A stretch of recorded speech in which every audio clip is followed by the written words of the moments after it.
નમસ્કાર વિદ્યાર્થી મિત્રો. શિક્ષા એકેડમી ઓનલાઈનની યુટ્યુબ ચેનલમાં આપ સૌનું હાર્દિક સ્વાગત છે. મિત્રો, આપ સૌ જાણો છો તેમ શિક્ષા એકેડમી ઓનલાઈન એક એવું પ્લેટફોર્મ છે જે ખાસ ટેટ અને ટેટ જેવી સ્પર્ધાત્મક શિક્ષક યોગ્યતા પરીક્ષાઓની તૈયારી માટે સમર્પિત છે. બરાબર. અમારો મુખ્ય ઉદ્દેશ એ જ છે કે ગુજરાતના દરેક ખૂણામાં બેઠેલા ઉમેદવારોને ઉચ્ચ ગુણવત્તાયુક્ત શૈક્ષણિક સામગ્રી અને મતલબ કે સાચું માર્ગદર્શન મળી રહે, જેથી તેઓ પોતાના સપનાને સાકાર કરી શકે. અને આજે આપણે એક એવા વિષય પર ઊંડાણપૂર્વક ચર્ચા કરવા જઈ રહ્યા છીએ જે માત્ર ટેટ અને ટેટ માટે જ નહીં, પણ જો તમે શિક્ષણના ક્ષેત્રમાં કારકિર્દી બનાવવા માંગતા હો તો તમારા માટે અત્યંત મહત્વપૂર્ણ છે. હા, આ વિષય છે બાળ વિકાસ અને શિક્ષણશાસ્ત્ર. અને એમાં પણ પેલો જે સૌથી મહત્વનો ગણાય છે એ સિદ્ધાંત, જીન પિયાજેનો જ્ઞાનાત્મક વિકાસનો સિદ્ધાંત. એકદમ સાચું. તમે પાછલા વર્ષોના કોઈ પણ પ્રશ્નપત્રો જોશો ને તો તમને જણાશે કે જીન પિયાજેના સિદ્ધાંતમાંથી ઓછામાં ઓછા 2 થી 3 પ્રશ્નો તો હોય જ છે. અવશ્ય પૂછાય છે. એક શિક્ષક તરીકે બાળક કેવી રીતે વિચારે છે, એ કેવી રીતે જ્ઞાનનું નિર્માણ કરે છે અને કઈ ઉંમરે કઈ માનસિક ક્ષમતાઓ વિકસાવે છે તે જાણવું અનિવાર્ય છે. અને આ સમજ જ તમને વર્ગખંડમાં વધુ અસરકારક શિક્ષણ પદ્ધતિઓ અપનાવવામાં મદદ કરશે. ખરું ને? બિલકુલ. આજના આ સેશનમાં આપણે પિયાજેના સિદ્ધાંતના દરેક પાસાને ખૂબ જ બારીકાઈથી સમજીશું. આપણી પાસે કુલ 21 સ્લાઇડ્સ છે અને આપણે આ 21 સ્લાઇડ્સ દ્વારા આ સમગ્ર સિદ્ધાંતનો અભ્યાસ કરીશું. અને અમે એ પણ પ્રયત્ન કરીશું કે દરેક સ્લાઇડમાં રહેલી માહિતીને માત્ર વાંચી ન જઈએ, પણ તેને ઉદાહરણો સાથે પરીક્ષાલક્ષી દૃષ્ટિકોણથી અને શક્ય તેટલા સરળ શબ્દોમાં સમજાવીએ. હા, અમારો પ્રયાસ રહેશે કે આ વિડિયો જોયા પછી પિયાજેના સિદ્ધાંતને લગતો તમારો કોઈ પણ ખ્યાલ અસ્પષ્ટ ન રહે. મિત્રો, સ્પર્ધાત્મક પરીક્ષાની સફર લાંબી અને ક્યારેક થકવી દેનારી હોઈ શકે છે, પણ યાદ રાખજો, સતત મહેનત અને યોગ્ય દિશામાં કરેલો પ્રયત્ન ક્યારેય નિષ્ફળ જતો નથી. બરાબર. દરેક નવો દિવસ એક નવી તક લઈને આવે છે. તમારા જ્ઞાનમાં થોડો થોડો વધારો કરતા રહો, આત્મવિશ્વાસ રાખો અને સંપૂર્ણ સમર્પણ સાથે તૈયારી કરો. શિક્ષા એકેડમી ઓનલાઈનની સમગ્ર ટીમ તમારી આ સફરમાં હંમેશા તમારી સાથે છે. તો ચાલો, પૂરા ઉત્સાહ અને એકાગ્રતા સાથે આજના મહત્વપૂર્ણ સેશનની શરૂઆત કરીએ. હવે આપણે સ્લાઇડ નંબર 1 સમજીએ. પરિચય અને પૃષ્ઠભૂમિ. તો આ સ્લાઇડ આપણને જીન પિયાજે અને તેમના કાર્યની મતલબ કે એકદમ મૂળભૂત માહિતી આપે છે. હા, સૌથી પહેલા જીન પિયાજે 1896-1980 આ તેમનો જીવનકાળ છે, જે યાદ રાખવો જરૂરી છે. તેઓ એક સ્વિસ મનોવૈજ્ઞાનિક હતા. આ પરીક્ષામાં સીધો પ્રશ્ન પૂછાઈ શકે છે કે જીન પિયાજે કયા દેશના હતા? તો જવાબ છે સ્વિટ્ઝરલેન્ડ. અને તેમનું મુખ્ય કાર્ય બાળ વિકાસના ક્ષેત્રમાં હતું, જેને ક્રાંતિકારી માનવામાં આવે છે. કેમ? કારણ કે તેમને પહેલીવાર વૈજ્ઞાનિક પદ્ધતિથી બાળકોના વિચારવાની પ્રક્રિયાનો અભ્યાસ કર્યો. બરાબર. બીજો મુદ્દો છે જીનેટિક એપિસ્ટેમોલોજિસ્ટ. હવે આ શબ્દ થોડો ટેકનિકલ લાગે, પણ સમજવો સરળ છે. જીનેટિક એટલે ઉદ્ભવ કે વિકાસ અને એપિસ્ટેમોલોજી એટલે જ્ઞાનનો અભ્યાસ. ઓહ, એટલે પિયાજેને એ વાતમાં રસ હતો કે મનુષ્યમાં જ્ઞાનનો ઉદ્ભવ અને વિકાસ કેવી રીતે થાય છે. બાળક જન્મે ત્યારે શું જાણે છે અને ધીમે ધીમે તે દુનિયા વિશેનું જ્ઞાન કેવી રીતે મેળવે છે, એ જ એમના અભ્યાસનું કેન્દ્ર હતું. એકદમ. અને ત્રીજો અને સૌથી મહત્વનો મુદ્દો રચનાવાદ, કન્સ્ટ્રક્ટિવિઝમ. આ પિયાજેના સિદ્ધાંતનો આત્મા છે. તેમને રચનાવાદના પિતા પણ કહેવામાં આવે છે. રચનાવાદનો અર્થ શું થાય? એનો અર્થ એ છે કે બાળકો જ્ઞાનના નિષ્ક્રિય ગ્રહણ કરતા નથી, મતલબ કે તેઓ ખાલી બેસીને જ્ઞાન લેતા નથી, પણ તેઓ પોતાના અનુભવો દ્વારા સક્રિય રીતે પોતાના જ્ઞાનનું નિર્માણ કે રચના કરે છે. હા, જેમ એક કડિયો ઈંટો જોડીને દિવાલ બનાવે, બસ એ જ રીતે બાળક પોતાના અનુભવોને જોડીને જ્ઞાનની રચના કરે છે. પછીનો મુદ્દો છે બુદ્ધિ, એટલે કે ઇન્ટેલિજન્સ. પિયાજેના મતે બુદ્ધિ કોઈ સ્થિર વસ્તુ નથી કે જે જન્મથી નક્કી થઈ જાય, પણ તે જૈવિક પરિપક્વતા, એટલે કે ઉંમર સાથે મગજનો વિકાસ અને પર્યાવરણ સાથેની ક્રિયાપ્રતિક્રિયાનું પરિણામ છે. બરાબર. અને છેલ્લો મુદ્દો, તેમનો હોદ્દો. તેઓ ઇન્ટરનેશનલ બ્યુરો ઓફ એજ્યુકેશનના ડિરેક્ટર પણ રહ્યા હતા, જે તેમની શૈક્ષણિક ક્ષેત્રે પ્રતિષ્ઠા દર્શાવે છે. હવે આપણે સ્લાઇડ નંબર 2 સમજીએ. જ્ઞાનાત્મક વિકાસનો અર્થ. તો આ સ્લાઇડ સમજાવે છે કે આ જ્ઞાનાત્મક વિકાસ ખરેખર છે શું? એની વ્યાખ્યા જોઈએ તો જ્ઞાનાત્મક વિકાસ એટલે જાણવાની, સમજવાની અને તર્ક કરવાની ક્ષમતામાં થતો ફેરફાર. આ એક વ્યાપક ખ્યાલ છે જેમાં વિચારવું, યાદ રાખવું, સમસ્યાનું સમાધાન કરવું, નિર્ણય લેવો જેવી બધી જ માનસિક પ્રક્રિયાઓ આવી જાય. અને આ વિકાસમાં કઈ કઈ પ્રક્રિયાઓ સામેલ છે? તો એમાં વિચાર, સ્મૃતિ એટલે કે મેમરી, સમસ્યા ઉકેલ અને નિર્ણય શક્તિ જેવી બાબતોનો સમાવેશ થાય છે. જેમ જેમ બાળક મોટું થાય તેમ તેમ આ બધી પ્રક્રિયાઓ વધુ જટિલ અને એમ કહી કે વ્યવસ્થિત બનતી જાય છે. આમાં એક બહુ મહત્વનો મુદ્દો છે ગુણાત્મક ફેરફાર. પિયાજેના મતે બાળકના વિકાસમાં માત્ર માહિતીનો જથ્થો નથી વધતો, એટલે કે માત્રાત્મક ફેરફાર નથી થતો, પણ વિચારવાની રીત જ બદલાઈ જાય છે, જેને ગુણાત્મક ફેરફાર કહેવાય. બરાબર. ઉદાહરણ તરીકે એક 4 વર્ષનું બાળક અને એક 10 વર્ષનું બાળક બંને એક જ સમસ્યાને અલગ અલગ રીતે વિચારશે. નાના બાળકની વિચારસરણી તર્ક વગરની હોય, જ્યારે મોટું બાળક તાર્કિક રીતે વિચારી શકે. પછીનો મુદ્દો છે સક્રિય પ્રક્રિયા. અહીં ફરીથી પેલો રચનાવાદનો સિદ્ધાંત આવે છે. બાળકો નિષ્ક્રિય નથી. તેઓ જ્ઞાનને ફક્ત સાંભળીને સ્વીકારી લેતા નથી, પણ તેઓ વિશ્વની સમજને સક્રિય રીતે ઊભી કરે છે. હા, તેઓ પ્રયોગો કરે છે, ભૂલો કરે છે અને તેમાંથી શીખે છે.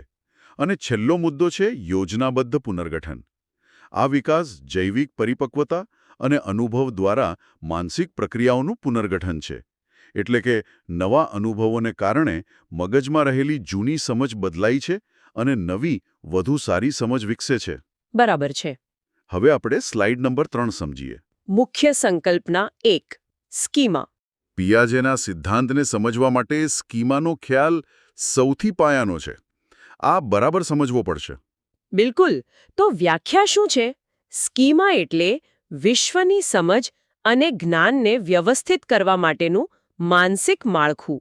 એમ સમજો ને કે આપણા મગજમાં રહેલી એક ફાઇલિંગ કેબિનેટ. ઓહ, એટલે દરેક વસ્તુ, વ્યક્તિ કે પરિસ્થિતિ માટે આપણા મગજમાં એક ફાઇલ કે ફોલ્ડર બનેલું હોય છે, જેને સ્કીમા કહેવાય.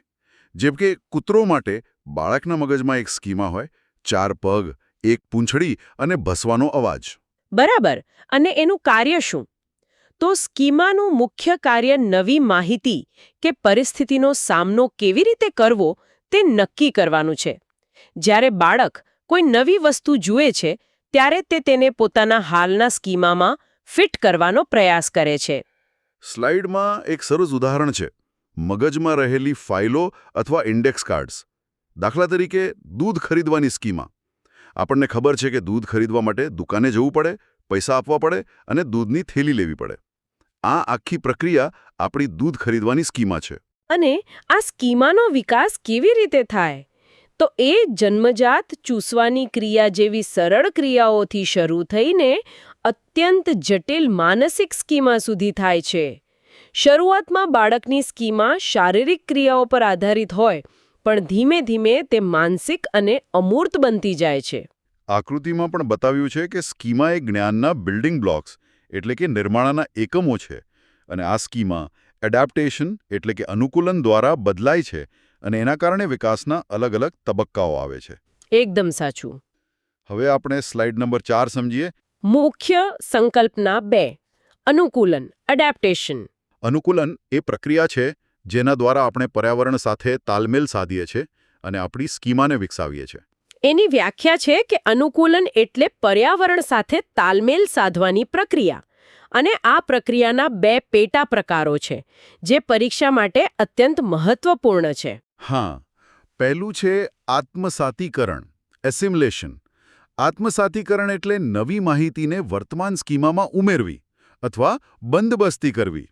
અહીં બહુ મહત્વની વાત એ છે કે જૂની સ્કીમા બદલાતી નથી, માત્ર તેમાં નવી માહિતીનો ઉમેરો થાય છે.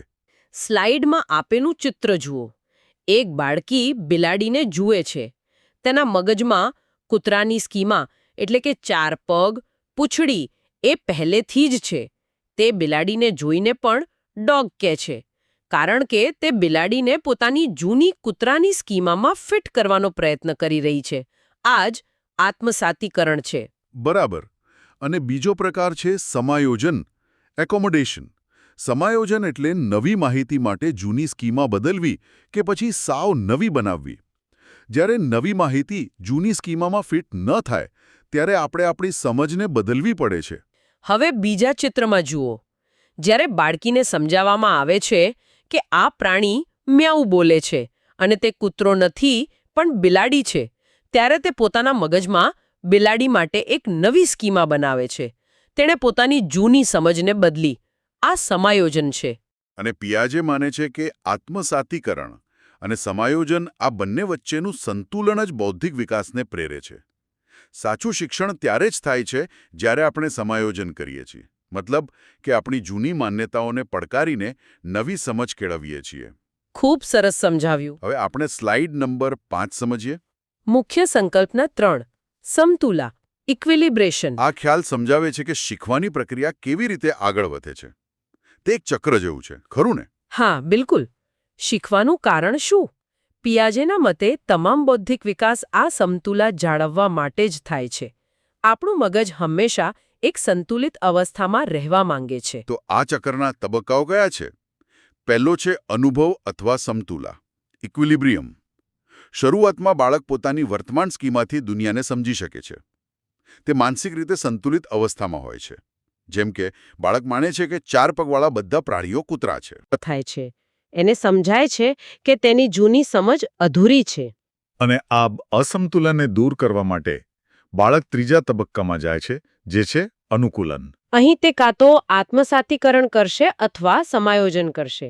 આપણા ઉદાહરણમાં એ સમાયોજન કરશે, એટલે કે બિલાડી માટે નવી સ્કીમા બનાવશે. બરાબર. અને છેલ્લે આવે છે ચોથો તબક્કો, નવી સમતુલા, ન્યૂ ઇક્વિલિબ્રિયમ. સમાયોજન કર્યા પછી બાળક એક નવી અને વધુ વિકસિત સમજ પર પહોંચે છે. હવે તેના મગજમાં કૂતરા અને બિલાડી બંને માટે અલગ અલગ સ્કીમા છે. તે ફરીથી સમતુલાની સ્થિતિમાં આવી જાય છે, પણ આ સમતુલા પહેલા કરતાં ઊંચા સ્તરની હોય છે. ઓહ, એટલે શીખવાની પ્રક્રિયા એ સમતુલા, અસમતુલા, નવી સમતુલાનું સતત ચાલતું ચક્ર છે. એકદમ સાચું. હવે આપણે સ્લાઇડ નંબર 6 સમજીએ. પિયાજેના સિદ્ધાંતની મુખ્ય લાક્ષણિકતાઓ. આ સ્લાઇડ પિયાજેના સિદ્ધાંતના કેટલાક મૂળભૂત નિયમો દર્શાવે છે. પહેલી લાક્ષણિકતા છે સાર્વત્રિક તબક્કાઓ, યુનિવર્સલ સ્ટેજીસ. પિયાજે માનતા હતા કે જ્ઞાનાત્મક વિકાસના તબક્કાઓ સાર્વત્રિક છે, એટલે કે દુનિયાની તમામ સંસ્કૃતિના બાળકો વિકાસના આ જ તબક્કાઓમાંથી પસાર થાય છે. હા, સંસ્કૃતિની અસર થઈ શકે, પણ તબક્કાઓ બદલાતા નથી. બીજી લાક્ષણિકતા છે ક્રમબદ્ધતા, ઇન્વેરિયન્ટ ઓર્ડર. આ તબક્કાઓનો ક્રમ નિશ્ચિત છે. 1, 2, 3, 4. કોઈ પણ બાળક કોઈ તબક્કો છોડીને સીધું આગળના તબક્કામાં જઈ શકતું નથી. ત્રીજી છે ગુણાત્મક તફાવત, ક્વોલિટેટિવ ડિફરન્સ. આપણે આગળ જોયું તેમ દરેક તબક્કે બાળકની વિચારવાની રીતમાં માત્રાત્મક નહીં પણ ગુણાત્મક ફેરફાર આવે છે. બીજા તબક્કાના બાળકની વિચારવાની રીત પહેલા તબક્કા કરતાં મૂળભૂત રીતે અલગ હોય છે. ચોથો મુદ્દો છે જૈવિક પરિપક્વતા. વિકાસ એ માત્ર અનુભવનું પરિણામ નથી, પણ મગજના જૈવિક વિકાસ અને અનુભવનું મિશ્રણ છે. અમુક ચોક્કસ માનસિક ક્રિયાઓ કરવા માટે મગજનું પરિપક્વ હોવું જરૂરી છે. અને છેલ્લો અને સૌથી પ્રખ્યાત મુદ્દો નાના વૈજ્ઞાનિક, લિટલ સાયન્ટિસ્ટ. આ પિયાજે દ્વારા અપાયેલું પ્રખ્યાત રૂપક છે. તેઓ માનતા હતા કે બાળકો નાના વૈજ્ઞાનિકો જેવા હોય છે. હા, તેઓ પોતાની આસપાસની દુનિયા વિશે સિદ્ધાંતો બનાવે છે, પ્રયોગો કરે છે અને પરિણામોના આધારે પોતાના સિદ્ધાંતોને સુધારે છે. તેઓ સક્રિય રીતે જ્ઞાનની શોધ કરે છે. આ વિધાન પરીક્ષામાં વારંવાર પૂછાય છે. બરાબર છે. હવે આપણે સ્લાઇડ નંબર 7 સમજીએ. જ્ઞાનાત્મક વિકાસના 4 તબક્કાઓ. આ સ્લાઇડ તો સમગ્ર સિદ્ધાંતનો સારાંશ છે. આ 4 તબક્કા અને તેમની ઉંમર યાદ રાખવી અત્યંત આવશ્યક છે, ખરું ને? બિલકુલ. તો તબક્કો 1, સાંવેદનિક કારક, સેન્સરી મોટર, જન્મથી 2 વર્ષ સુધી. આ તબક્કામાં બાળક ઇન્દ્રિયો અને શારીરિક ક્રિયાઓ દ્વારા જ્ઞાન મેળવે છે. આ તબક્કાની મુખ્ય સિદ્ધિ છે વસ્તુ સ્થાયિત્વ. તબક્કો 3, પૂર્વ ક્રિયાત્મક, પ્રી ઓપરેશનલ, 2 થી 7 વર્ષ સુધી. આ તબક્કામાં પ્રતિકાત્મક વિચાર અને ભાષાનો વિકાસ ઝડપથી થાય છે, પરંતુ તાર્કિક વિચારણાનો અભાવ હોય છે. ત્રીજો તબક્કો મૂર્ત ક્રિયાત્મક કોન્ક્રીટ ઓપરેશનલ 7 થી 11 વર્ષ સુધી. આ તબક્કામાં બાળક મૂર્ત એટલે કે જેને જોઈ કે સ્પર્શી શકાય તેવી વસ્તુઓ વિશે તાર્કિક રીતે વિચારવાનું શરૂ કરે છે અને સંરક્ષણ જેવી ક્ષમતાઓ વિકસે છે. અને તબક્કો 4 અમૂર્ત ક્રિયાત્મક ફોર્મલ ઓપરેશનલ 11 વર્ષથી પુખ્ત વય સુધી. આ તબક્કામાં કિશોર અમૂર્ત સંકલ્પનાઓ જેમ કે ન્યાય, પ્રેમ, પ્રામાણિકતા એના વિશે વિચારી શકે છે અને વૈજ્ઞાનિક રીતે તર્ક કરી શકે છે. અને નીચે એક મહત્વનો મુદ્દો લખ્યો છે, દરેક તબક્કો આગલા તબક્કાનો પાયો છે. એટલે કે એક તબક્કામાં વિકસેલી ક્ષમતાઓ આગલા તબક્કાના વિકાસ માટે જરૂરી છે. હવે આપણે સ્લાઇડ નંબર 8 સમજીએ. તબક્કો 1 સાંવેદનિક કારક સેન્સરી મોટર સ્ટેજ. આપણે હવે પહેલા તબક્કાને વિગતવાર સમજીશું, જે જન્મથી 2 વર્ષ સુધીનો છે. તો આ તબક્કામાં શીખવાની રીત કઈ હોય છે? શીખવાનો આધાર ઇન્દ્રિયો અને હલનચલન છે. બાળક દુનિયાને જોઈને, સાંભળીને, સ્પર્શીને, ચાખીને અને શારીરિક ક્રિયાઓ કરીને સમજે છે. બરાબર. શરૂઆતમાં ભાષાનો અભાવ હોય છે, શબ્દો કે પ્રતીકો હોતા નથી. બાળકની સમજ ક્રિયાઓ પર આધારિત હોય છે. એનું જ્ઞાન ક્રિયાઓ પૂરતું મર્યાદિત છે. જેમ કે બાળકને ખબર છે કે રબરના રમકડાને ચૂસવાથી આનંદ મળે છે. એનું જ્ઞાન અહીં અને અત્યારે પર કેન્દ્રિત હોય છે. આ તબક્કામાં અહંકેન્દ્રિતા એગોસેન્ટ્રિઝમ પણ જોવા મળે છે. તેનો અર્થ એ નથી કે તે સ્વાર્થી છે, પણ તે દુનિયાને ફક્ત પોતાના દ્રષ્ટિકોણથી જ જોઈ શકે છે. તે સમજી શકતું નથી કે બીજા લોકોનો દ્રષ્ટિકોણ અલગ હોઈ શકે. અને આ તબક્કાની સૌથી મોટી અને મહત્વપૂર્ણ સિદ્ધિ છે વસ્તુ સ્થાયિત્વ ઓબ્જેક્ટ પરમનન્સ નો વિકાસ, જેને આપણે આગળની સ્લાઇડમાં વધુ વિગતવાર સમજીશું. બરાબર. હવે આપણે સ્લાઇડ નંબર 9 સમજીએ. સાંવેદનિક કારક તબક્કાના 6 પેટા વિભાગો. તો પિયાજે આ પહેલા તબક્કાને પણ વધુ ઊંડાણપૂર્વક અભ્યાસ કરીને 6 પેટા વિભાગોમાં વહેંચ્યો છે. હા, પહેલો છે સરળ પરાવર્તિત ક્રિયાઓ 0 to 1 months. આમાં ચૂસવું, પકડવું જેવી જન્મજાત પ્રતિક્રિયાઓનો સમાવેશ થાય છે. બીજો પ્રાથમિક વર્તુળાકાર પ્રતિક્રિયાઓ 1 થી 4 મહિના. આમાં બાળક પોતાના શરીરને લગતી ક્રિયાઓનું પુનરાવર્તન કરે છે, જેમાં તેને આનંદ મળે. જેમ કે વારંવાર પોતાનો અંગૂઠો ચૂસવો. ત્રીજો છે ગૌણ વર્તુળાકાર પ્રતિક્રિયાઓ 4 થી 8 મહિના. હવે બાળકનું ધ્યાન પોતાના શરીર પરથી હટીને બહારની વસ્તુઓ પર જાય છે. તે એવી ક્રિયાઓનું પુનરાવર્તન કરે છે જે બહારની દુનિયામાં રસપ્રદ પરિણામ લાવે, જેમ કે રમકડાને વારંવાર હલાવીને અવાજ કરવો. ચોથો ગૌણ પ્રતિક્રિયાઓનું સંકલન 8 થી 12 મહિના. આ તબક્કામાં હેતુપૂર્વકની ક્રિયાઓ શરૂ થાય છે.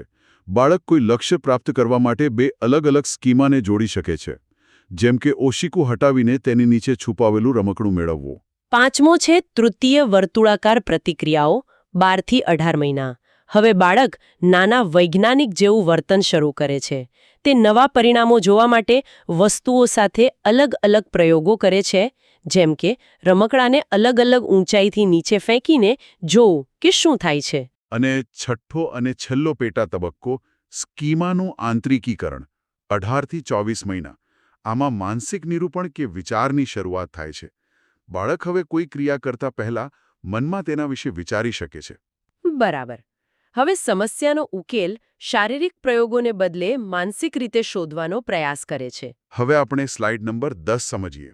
વસ્તુ સ્થાયિત્વ ઓબ્જેક્ટ પરમનન્સ. આ સાંવેદનિક કારક તબક્કાની સૌથી મહત્વની સિદ્ધિ છે. તો આની વ્યાખ્યા શું છે? વસ્તુ સ્થાયિત્વ એટલે એવી સમજ કે વસ્તુ નજર સામે ન હોય તો પણ તેનું અસ્તિત્વ ચાલુ રહે છે. તે ગાયબ નથી થઈ જતી. હા, અને આ સમજ લગભગ 8 મહિનાની ઉંમર પછી વિકાસ પામવાનું શરૂ થાય છે અને 2 વર્ષ સુધીમાં પૂર્ણ વિકસિત થાય છે. આના માટે પિયાજેએ કોઈ પ્રયોગ કર્યો હતો? હા, તેમણે બ્લેન્કેટ અને રમકડાનો પ્રખ્યાત પ્રયોગ કર્યો હતો. તેઓ બાળકની સામે એક રમકડું મૂકીને તેને બ્લેન્કેટથી ઢાંકી દેતા. જો બાળકમાં વસ્તુ સ્થાયિત્વનો વિકાસ ન થયો હોય તો તે માનશે કે રમકડું ગાયબ થઈ ગયું છે અને તેને શોધવાનો પ્રયત્ન નહીં કરે. મહત્વ શું છે? આ સિદ્ધિ એટલા માટે મહત્વની છે કારણ કે તે સ્મૃતિ, મેમરી અને માનસિક ચિત્રોના નિર્માણની શરૂઆત સૂચવે છે. બાળક હવે વસ્તુઓને મનમાં યાદ રાખી શકે છે, જે ભાષા અને પ્રતિકાત્મક વિચારના વિકાસ માટેનો પાયો છે. બરાબર. હવે આપણે સ્લાઇડ નંબર 11 સમજીએ. તબક્કો 2 પૂર્વ ક્રિયાત્મક સ્ટેજ. આ તબક્કો 2 થી 7 વર્ષ સુધીનો છે અને આનું નામ જ સૂચવે છે કે બાળક હજુ ઓપરેશન એટલે કે તાર્કિક માનસિક ક્રિયાઓ કરી શકતું નથી. હા, આ તબક્કાની સૌથી મોટી ઉપલબ્ધિ છે પ્રતિકાત્મક વિચાર, સિમ્બોલિક થોટ. બાળક હવે વસ્તુઓ માટે શબ્દો અને ચિત્રો જેવા પ્રતીકોનો ઉપયોગ કરી શકે છે. તે કોઈ વસ્તુ હાજર ન હોય તો પણ તેના વિશે વાત કરી શકે છે. દાખલા તરીકે, કેળું શબ્દ બોલીને કેળાનું ચિત્ર મનમાં લાવી શકે છે. અને આ પ્રતિકાત્મક વિચારને કારણે જ ભાષાનો ખૂબ જ ઝડપી વિકાસ થાય છે. બાળક નવા નવા શબ્દો શીખે છે અને વાક્યો બનાવવાનું શરૂ કરે છે. બરાબર. અને આ જ કારણથી બાળકો ઘર રમવું, ઢીંગલીને જમાડવી કે ડોક્ટર રમવું જેવી કાલ્પનિક રમતો, સિમ્બોલિક પ્રિટેન્ડ પ્લે, રમે છે. આ રમતો તેમની પ્રતિકાત્મક વિચાર ક્ષમતા દર્શાવે છે. પણ આ તબક્કાની મુખ્ય મર્યાદા એ છે કે બાળક તાર્કિક ક્રિયાઓ કરી શકતું નથી. તેમની વિચારસરણી અંતસ્ફુરેણા, ઇન્ટ્યુઝન પર આધારિત હોય છે, તર્ક પર નહીં. એકદમ સાચું. હવે આપણે સ્લાઇડ નંબર 12 સમજીએ. પૂર્વ ક્રિયાત્મક તબક્કાની લાક્ષણિકતાઓ. આ સ્લાઇડ આ તબક્કાની મુખ્ય મર્યાદાઓ દર્શાવે છે અને આમાંથી પરીક્ષામાં ઘણા પ્રશ્નો બને છે. પહેલી છે અહંકેન્દ્રિતા, ઇગોસેન્ટ્રિઝમ. બાળક બીજાનો દૃષ્ટિકોણ સમજી શકતું નથી. તેને લાગે છે કે જે તે જુએ છે, વિચારે છે અને અનુભવે છે તેવું જ બીજા બધા પણ અનુભવે છે. પિયાજેનો 3 પર્વતનો પ્રયોગ આ ખ્યાલને સાબિત કરે છે. બીજું, જીવવાદ, એનિમિઝમ. બાળક નિર્જીવ વસ્તુઓમાં પણ જીવ અને ચેતના હોવાનું માને છે. દાખલા તરીકે, વાદળ ગુસ્સે થાય એટલે વરસાદ આવે, અથવા ટેબલ સાથે અથડાય તો ટેબલને મારવું કારણ કે તેણે મને વાગ્યું. ઢીંગલીને પણ જીવંત માનીને તેની સાથે વાતો કરવી. ત્રીજું છે કેન્દ્રીકરણ, સેન્ટ્રેશન. બાળક એક સમયે પરિસ્થિતિના માત્ર એક જ પાસા પર ધ્યાન આપી શકે છે. તે અન્ય મહત્વના પાસાઓને અવગણે છે. જેમ કે પાણીના પ્રયોગમાં તે માત્ર ગ્લાસની ઊંચાઈ પર ધ્યાન આપે છે, તેની પહોળાઈ પર નહીં. ચોથું, અપરિવર્તનીયતા, ઇરિવર્સિબિલિટી. બાળક કોઈ ક્રિયાને માનસિક રીતે ઉલટાવી શકતું નથી. તે સમજી શકતું નથી કે ક્રિયાને ઉલટાવવાથી મૂળ સ્થિતિમાં પાછા આવી શકાય છે. દાખલા તરીકે, જો 2 + 3 = 5 થાય તો 5 - 2 = 3 થાય તેવું તે સહેલાઈથી સમજી શકતું નથી. અને આ બધી મર્યાદાઓને કારણે બાળકમાં સંરક્ષણનો અભાવ હોય છે. તે માને છે કે વસ્તુનો બાહ્ય દેખાવ બદલાય તો તેનો જથ્થો પણ બદલાઈ જાય છે. પેલું પાણીવાળું ઉદાહરણ આના માટે જ છે. બરાબર. તેને લાગશે કે ઊંચા ગ્લાસમાં પાણી વધુ છે. બરાબર છે. હવે આપણે સ્લાઇડ નંબર 13 સમજીએ. તબક્કો 3 મૂર્ત ક્રિયાત્મક, કોન્ક્રીટ ઓપરેશનલ સ્ટેજ. આ તબક્કો 7 થી 11 વર્ષ સુધીનો છે અને બાળકના વિચારમાં એક મોટો બદલાવ લાવે છે. હા, આ તબક્કાની મુખ્ય સિદ્ધિ એ છે કે બાળક હવે તાર્કિક રીતે વિચારવાનું શરૂ કરે છે. પણ એક મર્યાદા છે. આ તર્ક મૂર્ત એટલે કે નક્કર વસ્તુઓ કે ઘટનાઓ પૂરતો મર્યાદિત હોય છે. તે એવી વસ્તુઓ વિશે જ તર્ક કરી શકે છે જેને તે જોઈ શકે, સ્પર્શી શકે અથવા અનુભવી શકે. અને હવે બાળકમાં ડિસેન્ટ્રેશનની ક્ષમતા આવે છે. એટલે કે તે એક જ સમયે પરિસ્થિતિના એકથી વધુ પાસાઓ પર ધ્યાન આપી શકે છે. પાણીના પ્રયોગમાં તે હવે ગ્લાસની ઊંચાઈ અને પહોળાઈ બંનેને ધ્યાનમાં લઈ શકે છે. આ કેન્દ્રીકરણનો અંત છે. બરાબર. બાળકના જાદુઈ વિચારો ઘટે છે અને વાસ્તવિક સમજ વધે છે. તે કાલ્પનિક અને વાસ્તવિકતા વચ્ચેનો ભેદ વધુ સારી રીતે સમજી શકે છે. પણ આ તબક્કાની મુખ્ય મર્યાદા શું છે? મુખ્ય મર્યાદા એ છે કે બાળક હજુ પણ અમૂર્ત વિચારો કે પૂર્વધારણાઓ વિશે તાર્કિક રીતે વિચારી શકતું નથી. તેના માટે ન્યાય, સ્વતંત્રતા કે બીજગણિત જેવા ખ્યાલો સમજવા મુશ્કેલ છે. હવે આપણે સ્લાઇડ નંબર 14 સમજીએ. મૂર્ત ક્રિયાત્મક તબક્કાની સિદ્ધિઓ. આ સ્લાઇડ દર્શાવે છે કે પૂર્વ ક્રિયાત્મક તબક્કાની જે મર્યાદાઓ હતી તે હવે અહીં દૂર થઈ ગઈ છે. પહેલી સિદ્ધિ, સંરક્ષણ. હવે બાળક સમજે છે કે વસ્તુનો બાહ્ય દેખાવ બદલાવા છતાં તેનો જથ્થો, વજન કે કદ સમાન રહે છે, જેમ કે પેલો પાણીનો પ્રયોગ કે માટીના ગોળાનો પ્રયોગ. બીજી પરિવર્તનીયતા રિવર્સિબિલિટી. બાળક હવે ક્રિયાને માનસિક રીતે ઉલટાવી શકે છે. તે સમજે છે કે 2 + 3 = 5 અને 5 - 3 = 2 એ એક જ ક્રિયાના બે પાસા છે. ત્રીજી સિદ્ધિ છે વર્ગીકરણ. બાળક વસ્તુઓને તેમના ગુણધર્મોના આધારે અલગ અલગ જૂથોમાં વહેંચી શકે છે, જેમ કે આકાર, રંગ કે કદના આધારે. તે એ પણ સમજી શકે છે કે એક વસ્તુ એક સાથે એકથી વધુ વર્ગમાં હોઈ શકે છે. ચોથું છે ક્રમબદ્ધતા સિરિએશન. બાળક વસ્તુઓને કોઈ એક ગુણધર્મના આધારે નાનાથી મોટા કે મોટાથી નાના ક્રમમાં ગોઠવી શકે છે, જેમ કે લાકડીઓને તેમની લંબાઈના ક્રમમાં ગોઠવવી. અને પાંચમો, સંક્રામક અનુમાન ટ્રાન્ઝિટિવ ઇન્ફેરન્સ. આ એક પ્રકારની તાર્કિક ક્ષમતા છે. જો બાળકને કહેવામાં આવે કે A, B અને B, C, તો તે જાતે જ અનુમાન લગાવી શકે છે કે AC. આ માટે તેને A અને C ની સીધી સરખામણી કરવાની જરૂર નથી. બરાબર. આ બધી ક્ષમતાઓ આ તબક્કામાં વિકસે છે. સરસ. હવે આપણે સ્લાઇડ નંબર 15 સમજીએ. તબક્કો 4, અમૂર્ત ક્રિયાત્મક ફોર્મલ ઓપરેશનલ સ્ટેજ. આ પિયાજેના સિદ્ધાંતનો અંતિમ તબક્કો છે, જે 11 વર્ષથી શરૂ થઈને પુખ્ત વય સુધી ચાલે છે. હા, આ તબક્કાની મુખ્ય ઓળખ છે અમૂર્ત વિચાર, એબ્સ્ટ્રેક્ટ થોટ. કિશોર હવે ભૌતિક હાજરી વગરની સંકલ્પનાઓ જેવી કે લોકશાહી, ન્યાય, દર્શનશાસ્ત્ર વગેરેને સમજી શકે છે અને તેના પર તર્ક કરી શકે છે. બીજી એક મહત્વની ક્ષમતા છે હાઇપોથેટિકલ ડિડક્ટિવ રીઝનિંગ. આ એક વૈજ્ઞાનિક વિચારસરણી છે. કિશોર કોઈ સમસ્યાના સંભવિત ઉકેલો વિશે પૂર્વધારણાઓ બાંધી શકે છે અને પછી વ્યવસ્થિત રીતે તે પૂર્વધારણાઓની ચકાસણી કરી શકે છે. તે વોટ ઇફ એટલે કે જો આમ થાય તો પ્રકારના પ્રશ્નો પર વિચારી શકે છે. બરાબર. તે સમસ્યાના બહુવિધ ઉકેલો શોધી શકે છે અને વ્યવસ્થિત રીતે પ્રયોગો કરીને શ્રેષ્ઠ ઉકેલ સુધી પહોંચી શકે છે. અને મેટાકોગ્નિશન પણ આ જ તબક્કામાં આવે. હા, મેટાકોગ્નિશન એટલે વિચારો વિશે વિચારવું, થિંકિંગ અબાઉટ થિંકિંગ. કિશોર પોતાની વિચાર પ્રક્રિયાનું વિશ્લેષણ કરી શકે છે, પોતાની શીખવાની પદ્ધતિઓ વિશે વિચારી શકે છે અને તેને સુધારી શકે છે. આ તબક્કામાં પણ એક નવા પ્રકારની અહંકેન્દ્રિતા જોવા મળે છે, જેને કિશોર અહંકેન્દ્રિતા કહે છે. તેના બે ભાગ છે. કાલ્પનિક પ્રેક્ષકો એટલે કે કિશોરને લાગે છે કે બધા લોકો સતત તેના પર ધ્યાન આપી રહ્યા છે. અને બીજું છે વ્યક્તિગત દંતકથા, જેમાં કિશોર માને છે કે તેના અનુભવો અને લાગણીઓ અનન્ય છે અને કોઈ તેને સમજી શકતું નથી. બરાબર. આ કિશોરાવસ્થાની લાક્ષણિકતાઓ છે. હવે આપણે સ્લાઇડ નંબર 16 સમજીએ. શિક્ષણમાં વિનિયોગ, એજ્યુકેશનલ ઇમ્પ્લિકેશન્સ.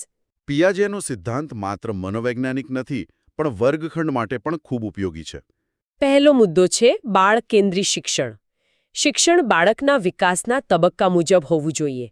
શિક્ષકે પાઠ્યક્રમ અને શિક્ષણ પદ્ધતિ, બાળકની ઉંમર અને તેની જ્ઞાનાત્મક ક્ષમતાઓને ધ્યાનમાં રાખીને તૈયાર કરવી જોઈએ. બીજું, સક્રિય શિક્ષણ, એક્ટિવ લર્નિંગ. પિયાજે લર્નિંગ બાય ડુઈંગના હિમાયતી હતા. બાળકો પ્રવૃત્તિ દ્વારા શ્રેષ્ઠ શીખે છે. વર્ગખંડમાં બાળકોને નિષ્ક્રિય શ્રોતા બનાવવાને બદલે તેમને પ્રોજેક્ટ, પ્રયોગો અને ચર્ચાઓમાં સામેલ કરવા જોઈએ. અને આમાં શિક્ષકનો રોલ પણ બદલાઈ જાય છે. શિક્ષકનો રોલ જ્ઞાન આપનાર તરીકે નહીં, પરંતુ એક સુવિધાપૂરક તરીકે હોવો જોઈએ. શિક્ષકે એવું વાતાવરણ બનાવવું જોઈએ જ્યાં બાળક જાતે જ જ્ઞાનની શોધ કરી શકે. બરાબર. ચોથો મુદ્દો છે તૈયારી, રેડીનેસ.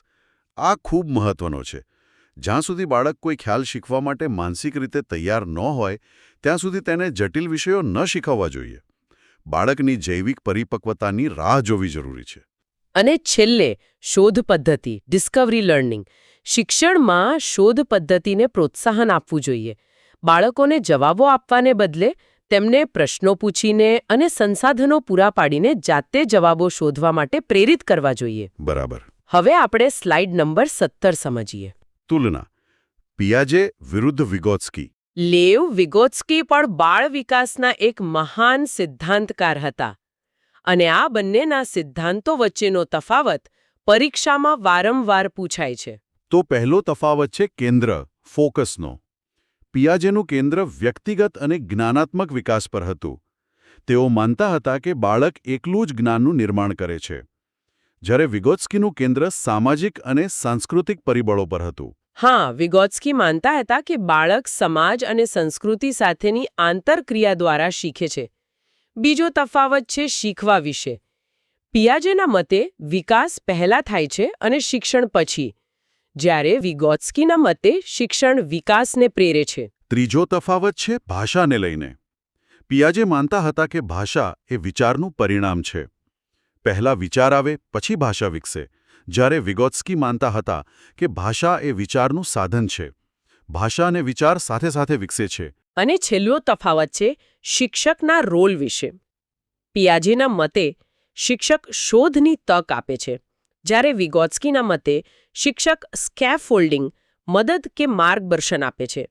સ્કેફોલ્ડિંગ એટલે બાળક જે કાર્ય જાતે ન કરી શકે તે કાર્યમાં શિક્ષક દ્વારા અપાતી કામચલાઉ મદદ. આ તફાવત ખૂબ જ સ્પષ્ટ અને મહત્વપૂર્ણ છે. હવે આપણે સ્લાઇડ નંબર 18 સમજીએ. પિયાજેના સિદ્ધાંતની મર્યાદાઓ, ક્રિટિસિઝમ્સ. કોઈ પણ સિદ્ધાંત સંપૂર્ણ નથી હોતો. પિયાજેના સિદ્ધાંતની પણ કેટલીક ટીકાઓ થઈ છે, ખરું ને? હા, બિલકુલ. પહેલી ટીકા છે ક્ષમતાનો ઓછો અંદાજ. ઘણા સંશોધનોએ દર્શાવ્યું છે કે પિયાજે બાળકોની ક્ષમતાઓનો ઓછો અંદાજ લગાવ્યો હતો. બાળકો પિયાજે ધાર્યા કરતાં વહેલી ઉંમરે અમુક ક્ષમતાઓ વિકસાવી લે છે. બીજી ટીકા છે સંસ્કૃતિની અવગણના. પિયાજેના સિદ્ધાંતમાં સામાજિક અને સાંસ્કૃતિક વાતાવરણની અસરને ઓછું મહત્વ આપવામાં આવ્યું છે. અલગ અલગ સંસ્કૃતિમાં ઉછળતા બાળકોના વિકાસનો દર અને રીત અલગ હોઈ શકે છે. ત્રીજું, કઠોર તબક્કાઓ. કેટલાક મનોવૈજ્ઞાનિકો માને છે કે વિકાસ હંમેશા તબક્કાવાર નથી હોતો. ઘણીવાર તે સતત હોય છે. પિયાજેએ જે કઠોર તબક્કાઓ આપ્યા છે તે વાસ્તવિકતાથી થોડા અલગ હોઈ શકે છે. અને છેલ્લી મર્યાદા છે પદ્ધતિસરની ખામી. પિયાજેના મોટાભાગના પ્રયોગો અને અવલોકનો તેમના પોતાના 3 બાળકો પર આધારિત હતા. આ કારણે તેમનો સેમ્પલ સાઇઝ ખૂબ નાનો હતો અને તે કદાચ બધા બાળકો માટે સાર્વત્રિક રીતે લાગુ ન પડી શકે. બરાબર. હવે આપણે સ્લાઇડ નંબર 19 સમજીએ. પરીક્ષાલક્ષી મહત્વના મુદ્દાઓ 1. આ સ્લાઇડમાં પરીક્ષા માટે યાદ રાખવા જેવા સીધા તથ્ય આપેલા છે. આને શોર્ટ નોટ્સ તરીકે પણ ઉપયોગ કરી શકો છો. પહેલું, દેશ, કન્ટ્રી, સ્વિટ્ઝરલેન્ડ. બીજું, વાદ, થિયરી, જ્ઞાનાત્મક રચનાવાદ, કોગ્નિટિવ કન્સ્ટ્રક્ટિવિઝમ. ત્રીજું, પુસ્તકો, બુક્સ. તેમના 2 પ્રખ્યાત પુસ્તકો છે, the language and thought of the child અને ધ સાયકોલોજી ઓફ ઇન્ટેલિજન્સ. આ પુસ્તકોના નામ સીધા પરીક્ષામાં પૂછાઈ શકે છે. ચોથું, તબક્કા, સ્ટેજીસ, કુલ 4 મુખ્ય તબક્કાઓ. અને પાંચમું, વ્યાખ્યા, definition. Schema is equal two જ્ઞાનના બંધારણીય એકમો, સ્ટ્રક્ચરલ યુનિટ્સ ઓફ નોલેજ. બરાબર, આટલું યાદ રાખવું જ. હવે આપણે સ્લાઇડ નંબર 20 સમજીએ. પરીક્ષાલક્ષી મહત્વના મુદ્દાઓ 2. આ સ્લાઇડમાં પણ પરીક્ષા માટેના મહત્વના મુદ્દાઓનું પુનરાવર્તન છે. પહેલું સૂત્ર, આત્મસાતીકરણ, એસિમિલેશન પ્લસ સમાયોજન, અકોમોડેશન ઇઝ ઇક્વલ ટુ અનુકૂલન, અડેપ્ટેશન. આ સમીકરણ અનુકૂલનની પ્રક્રિયાને સ્પષ્ટ કરે છે. બીજું, વસ્તુ સ્થાયિત્વ. આ સિદ્ધિ સાંવેદનિક કારક તબક્કામાં પ્રાપ્ત થાય છે. ત્રીજું, સંરક્ષણ વર્ગીકરણ. આ સિદ્ધિઓ મૂર્ત ક્રિયાત્મક, કોન્ક્રીટ ઓપરેશનલ તબક્કામાં પ્રાપ્ત થાય છે. ચોથું, અમૂર્ત વિચાર. આ ક્ષમતા અમૂર્ત ક્રિયાત્મક, ફોર્મલ ઓપરેશનલ તબક્કામાં એટલે કે 11+ વર્ષમાં વિકસે છે. અને પાંચમું વિધાન, બાળકો નાના વૈજ્ઞાનિકો છે. આ પ્રખ્યાત વિધાન જીન પિયાજેએ આપ્યું છે. એકદમ સાચું. હવે આપણે છેલ્લી સ્લાઇડ નંબર 21 સમજીએ. સારાંશ અને પરીક્ષા માટે અંતિમ ટિપ્સ. તો પિયાજેના સિદ્ધાંતનું પુનરાવર્તન કરીએ તો આ સમગ્ર સિદ્ધાંતનો મુખ્ય સાર એ છે કે જ્ઞાનના નિર્માણમાં બાળકની ભૂમિકા સક્રિય હોય છે. બાળક પોતાના અનુભવો દ્વારા જ્ઞાનની રચના કરે છે. બરાબર. બીજી ટીપ છે મુખ્ય સંકલ્પનાઓનું સ્મરણ. પરીક્ષા માટે સ્કીમા, અનુકૂલન અને સમતુલા આ 3 ખ્યાલોને બરાબર સમજી લેજો. આ વિકાસના પાયા છે. ત્રીજું, તબક્કાઓનો ક્રમ યાદ રાખો. 4 તબક્કાઓનો ક્રમ અને તેમની ઉંમર મગજમાં બરાબર બેસાડી દેજો. દરેક તબક્કાની મુખ્ય સિદ્ધિઓ જેમ કે વસ્તુ સ્થાયિત્વ, સંરક્ષણ અને મુખ્ય મર્યાદાઓ જેમ કે અહંકેન્દ્રિતા તેના પર ખાસ ધ્યાન આપજો. ચોથી ટીપ છે પરીક્ષાલક્ષી પ્રશ્નો વિશે. આ વિષયમાંથી વ્યાખ્યા આધારિત, તફાવત આધારિત અને ઉદાહરણ આધારિત પ્રશ્નો પૂછાઈ શકે છે. જેમ કે એક બાળક માટીના ગોળાને લાંબો કરતા માટી વધી ગઈ એવું માને છે, તે કયા તબક્કામાં છે? આવા પ્રશ્નોની તૈયારી કરો. અને છેલ્લી અને સૌથી મહત્વની ટીપ આત્મવિશ્વાસ અને પ્રેક્ટિસ. મિત્રો, આ સિદ્ધાંતને સમજ્યા પછી તેના પર આધારિત વધુને વધુ MCQs સોલ્વ કરવાની પ્રેક્ટિસ કરો. આનાથી તમારો આત્મવિશ્વાસ વધશે અને પરીક્ષામાં ભૂલ થવાની શક્યતા ઘટશે. તો વિદ્યાર્થી મિત્રો, આ હતું જીન પિયાજેના જ્ઞાનાત્મક વિકાસના સિદ્ધાંતનું વિસ્તૃત વિશ્લેષણ. અમે આશા રાખીએ છીએ કે આજના સેશનથી તમને આ મહત્વપૂર્ણ વિષયને સમજવામાં ઘણી મદદ મળી હશે. હા, અને યાદ રાખો, સમજણ સાથે કરેલું વાંચન લાંબા સમય સુધી યાદ રહે છે. જો તમને અમારો આ પ્રયાસ પસંદ આવ્યો હોય તો આ વિડીયોને લાઇક કરજો, તમારા મિત્રો સાથે શેર કરજો જેઓ ટેટ ટાટની તૈયારી કરી રહ્યા છે, અને શિક્ષા એકેડમી ઓનલાઈન ચેનલને સબસ્ક્રાઇબ કરવાનું ભૂલતા નહીં. તમારા કોઈ પણ પ્રશ્નો કે સૂચનાઓ હોય તો નીચે કોમેન્ટ બોક્સમાં જરૂર જણાવજો. અમે તમારા દરેક પ્રતિભાવનું સ્વાગત કરીએ છીએ. સખત મહેનત કરતા રહો, સકારાત્મક રહો. તમારી સફળતા નિશ્ચિત છે. આગામી વિડીયોમાં એક નવા વિષય સાથે ફરી મળીશું. ત્યાં સુધી આપ સૌને પરીક્ષાની તૈયારી માટે ખૂબ ખૂબ શુભેચ્છાઓ. જય હિન્દ.